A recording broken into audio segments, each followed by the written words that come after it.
అందించడమే మా తాలూకా జయం. ఇచ్చిన సంక్షేమ పథకాలే మాకు శ్రీరామ రక్ష. అంటే మీరు చెప్తున్నది 2019 ఎన్నికల్లో ఉండే 19,000 మెజారిటీ కోసం మాట్లాడుతున్నారు. ఇప్పుడు ప్రతిపక్షంగా మీకు 2014లో 4,000తో ఓడిపోయిన ఆ సిచ్యువేషన్ ఖచ్చితంగా వస్తుందని ఒక విమర్శ వినిపిస్తుంది. ఏనాడు కూడా ఈ కాన్స్టిట్యున్సీ 2004 ముందు 2004లో కాంగ్రెస్ పార్టీ గెలిచింది. 2014లో 2014లో అప్పటికి పార్టీ అనేది కొందరు కాంగ్రెస్ పార్టీ నుంచి కొంతమంది రావడం లేట్ అవడం వల్ల అప్పటికప్పుడు ఎలక్షన్లు దగ్గర అవడం వల్ల కొన్ని ఇబ్బందులు అయితే జరగడం జరిగింది.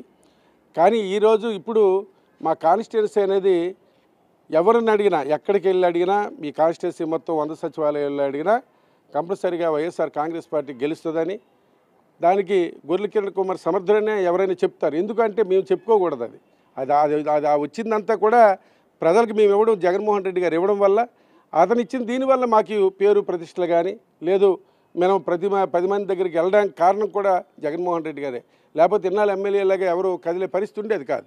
కానీ ఈరోజు జగన్మోహన్ రెడ్డి గారు ప్రతి ఒక్కరికి గడప గడప కానీ వాళ్ళకి ఏ కష్టం వచ్చినా వాళ్ళ ఇంటి దగ్గర ఉండి పని చెయ్యాలని ఆదేశించడమే ఈవేళ ఈ నియోజకవర్గానికి ఒక మంచి పేరుగా వచ్చింది. అంటే జరగబోయే ఎన్నికల్లోన ఖచ్చితంగా తెలుగుదేశానికి ఒక వేవ్ అనేది వస్తుంది, ఒక గాలి వీస్తుంది అంటున్నారు. రెండోది